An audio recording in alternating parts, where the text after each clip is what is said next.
Hi, I'm Mark, And I'm Terry. and we're escaping the empty nest. So I am driving in Ireland for the first time, driving on the left side of the road for the first time. Well, I'm on the highway, but I'm in the left lane, which is a whole other thing. But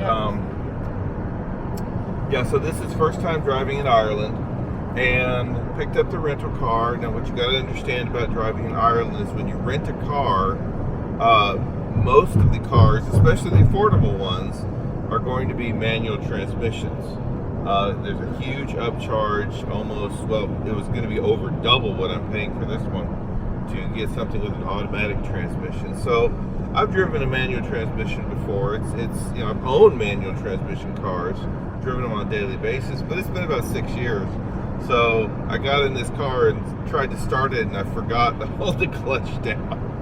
So kind of lurched forward a little bit. It's like, oh yeah, you got to hold the clutch down when you start a car. But I was a little nervous last night thinking about renting the car, not necessarily driving on the road, because we've been in London. We went in London, and then we came to Ireland. So we've been walking the streets, and I've kind of been processing. Okay, if you want to take a right turn from the left lane, you pull to the farthest lane away from you, well, on a 2-lane street, and left lane, of course, turns to the closest left lane.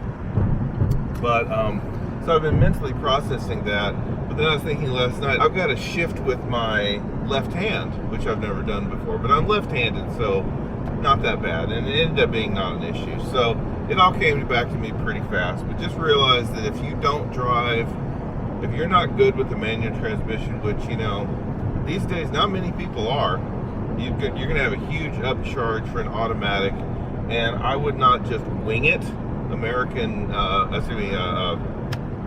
style, Amazing Race style, and figure it out, because the traffic is pretty bad in the cities, and yes, you don't have time to wing it. You don't have time to wing it, yeah. So just be prepared for that. But no, it's not that bad. So what I was going to say about the left lane is when you're driving in Ireland, everything is reversed. So in America, left lane's the passing lane, right lane's the cruising lane. It's opposite here. So if the speed limits are a little lower than you think they're going to be.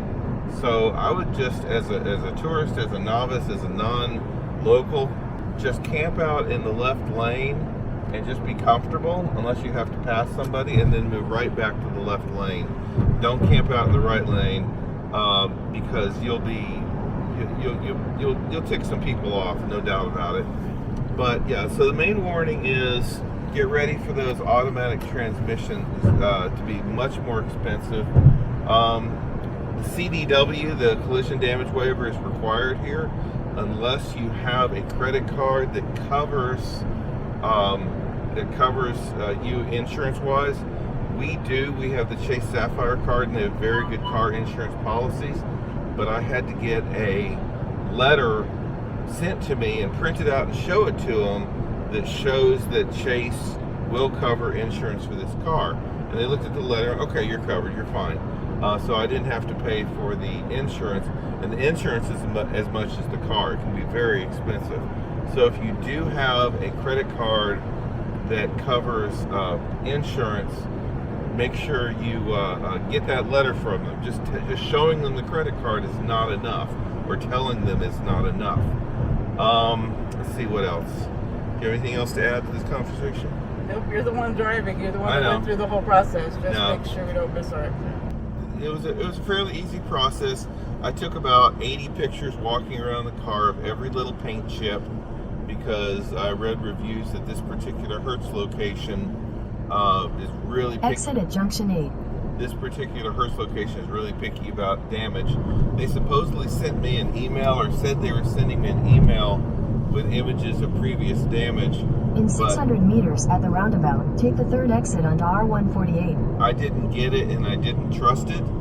So I went ahead and took all my own pictures in case it comes back that there's a problem. I mean, there was a couple loose body panels. There's lots of little chips, a couple scuffs. The interior looks really good. Another thing that, as an American driver, takes a bit to get used to is the fact that the middle The dividing line between, you know, say westbound and eastbound is either a mostly solid or a dashed white line. So, you know, of course, we're used to the white line being the dividing between lanes heading the same direction. So just don't forget that when you're driving, just because it's a white line, that means you can't cross it, because then you're crossing into oncoming traffic. So that's pretty important too, because that's that's something that would be rather dangerous to forget. But yeah, if traffic's coming, it's not that big a deal. But if you're on a road by yourself and you just see that white line, it's easy to forget that you can't cross it.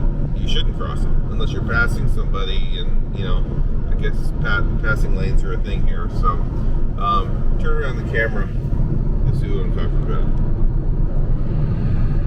So yeah, so we've got So right now we've got the passing lane. You can pass here when it's dotted. Well, both sides can pass. Yeah.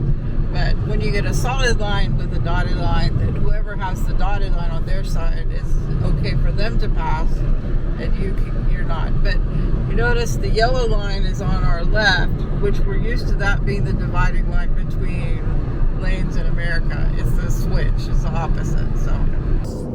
So we just went through the toll road. We really didn't investigate about the toll roads in Ireland. I didn't realize that, you know, there were most of the M roads, M4, M6, M50 toll roads. Now the M50, I think that's around Dublin.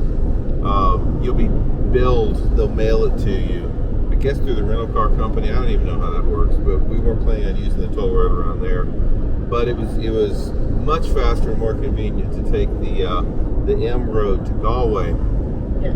So, by the way, the M50 over here says you will be billed directly to you after the rental. Yeah, that's what I said. So yeah. Anyway, but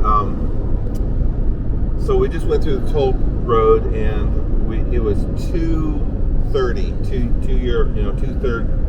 2.3 euros, and we happen to have exact change from future trips to Europe.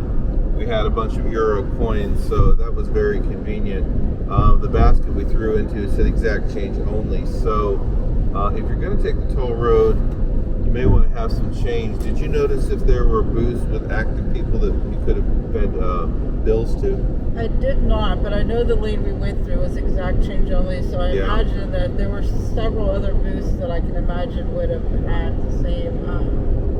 And I don't know what would have happened if we had thrown €3 into the booth. I can tell you it wouldn't have given us change. Yeah, we wouldn't have got change, of course. So, anyway. Yeah. So, yeah, don't be afraid of the toll roads. They're not ridiculously expensive. Just make sure you have some change with you. So, we'll sign off for now. And I just wanted to give a little first-time rental car advisory. Mainly about the camping out in the left lane thing, because I saw another video on YouTube where somebody was doing a first time exit the roundabout onto R148 first time driver thing in Ireland, and I thought it was a helpful video, and then I read the comments, and he was getting continue on R148 for 9 kilometers absolutely blasted in the comments because he was hanging out in the right lane. So don't be that guy. All right, well, we're on our way to Galway. We will be driving down to Killarney and then coming back to Dublin later in the week. So this is exciting. So hope this helps you.